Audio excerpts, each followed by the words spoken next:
This channel does not promote any violent, harmful, or illegal activities. All content provided by this channel is meant for an educational purpose only.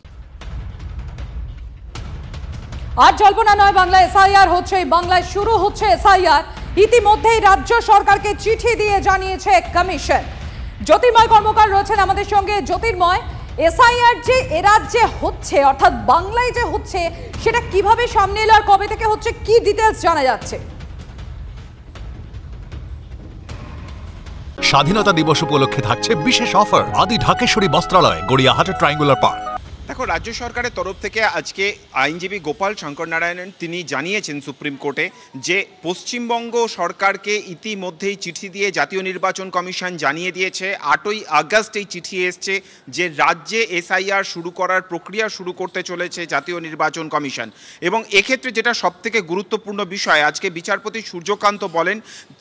শুনানিতে কথা প্রসঙ্গে উঠে আসে যে পশ্চিমবঙ্গে তো এখনো পর্যন্ত এসআইআর শুরু হয়নি আর ঠিক তখনই রাজ্যের তরফে যিনি আইনজীবী রয়েছেন তিনি জানিয়ে দেন যে 8ই আগস্ট রাজ্য সরকারের কাছে এই চিঠি ইতিমধ্যেই এসে গিয়েছে। স্বাধীনতা দিবস উপলক্ষে থাকছে বিশেষ অফার আদি ঢাকেশ্বরী বস্ত্রালয় গড়িয়াহাট ট্রায়াঙ্গুলার পার্ক। এর পাশাপাশি যেটা আরেকটি গুরুত্বপূর্ণ বিষয় রাজ্য সরকারের তরফে আইনজীবী তিনি জানান যে এক্ষেত্রে রাজ্যের আরও বেশ কিছুটা সময় দরকার অর্থাৎ যেভাবে 4 মাসের মধ্যে এই পুরো প্রক্রিয়াটি চলছে সেই 4 মাস প্রক্রিয়া নয় অর্থাৎ এর আগের যে নজির রয়েছে অর্থাৎ 2 বছর সময় নিয়ে এর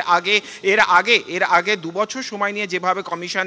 পুরো প্রক্রিয়াকে চালিয়েছে সেই একই ঘটনার পুনরাবৃত্তি যাতে এবারও করা হয় পশ্চিমবঙ্গকে যাতে আরও কিছুটা সময় দেওয়া হয় সেই বিষয়টি উল্লেখ করা হয় কিন্তু যেটা সব থেকে বেশি তাৎপর্যপূর্ণ তা হচ্ছে রাজ্য সরকারের তরফ থেকে প্রশ্ন তোলা হয় যে রাজ্যের সঙ্গে কোনো আলোচনা ছাড়াই কিভাবে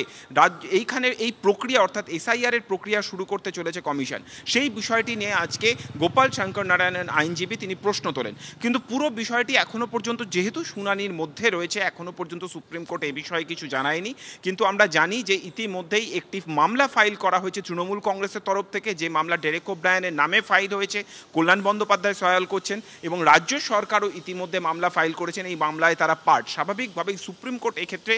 বিশেষত বিহারের প্রেক্ষাপটে কি বলে সেদিকেই কিন্তু বাংলার ভবিষ্যৎ আগামী দিনে নির্ভর করবে। আর জ্যোতির্ময় এইখানেই জানতে চাইবো প্রথম থেকেই তৃণমূল কংগ্রেসের সরকার তারা তীব্র বিরোধিতা করেছে এসআইআর শুরু করা বা এসআইআর এর গোটা প্রক্রিয়াটা নিয়ে যেভাবে কম সময়ের মধ্যে তুমি এখানে উল্লেখ করলে যে খুব কম সময়ের মধ্যে কি করে এসআইআর সম্ভব হয় সেক্ষেত্রে ভালো করে এসআইআর জন্য মিনিমাম 2 বছরের সময় তারা বরাবর দাবি করে এসেছেন আর অভিষেক বন্দ্যোপাধ্যায় আমরা দেখেছি আগেও তিনি এই বিষয় নিয়ে সোচ্চার হয়েছেন এবং তিনি বলেছিলেন যে যেভাবে 2024-এর ভোটার লিস্ট ত্রুটিপূর্ণ বলা হচ্ছে তাহলে তো সবার আগে লোকসভা ভেঙে দেওয়া উচিত ভেঙে দিয়ে তারপর নতুন করে এসআইআর এর প্রক্রিয়া তাহলে শুরু করা উচিত অর্থাৎ একদিকে এই বিতর্ক অপরদিকে সেখানে মামলাও রয়েছে বিচারাধীন বাংলায় এসআইআর শুরু হচ্ছে সেটা ঠিকই তবে কবে শুরু হচ্ছে সেটা নিয়ে এখনো দোলাচল রয়েছে তাই তো একদমই দেখো আজকে সমস্ত যারা পিটিশনাররা রয়েছেন তাদের পক্ষ থেকে আইনজীবী হিসেবে সওয়াল করছেন অভিষেক মনু সিংভি তিনি এর আগেও যে কথা তিনি শুনানির সময় উল্লেখ করেছেন যে বিহারে এই মুহূর্তে এসআইআর হলেও মূল লক্ষ্য পশ্চিমবঙ্গ আজকেও তিনি যে প্রসঙ্গগুলি টেনে এনেছেন তিনি খুব স্পষ্টভাবে জানিয়েছেন যে এক্ষেত্রে জাতীয় নির্বাচন কমিশন মানুষের নাম বাদ দেওয়াটাকেই মূল মোটিভ হিসেবে তারা ব্যবহার করছে তার কারণ 11টি যে নথির কথা বলা হচ্ছে তাতে দেখা যাচ্ছে যে সেই নথি ব্যবহার করে নতুন নাম সংযোজন হয়েছে এমনটা কিন্তু দেখা যায়নি এবং আজকে বারবার ধরে তিনি যে কথা বলছেন যে মূলত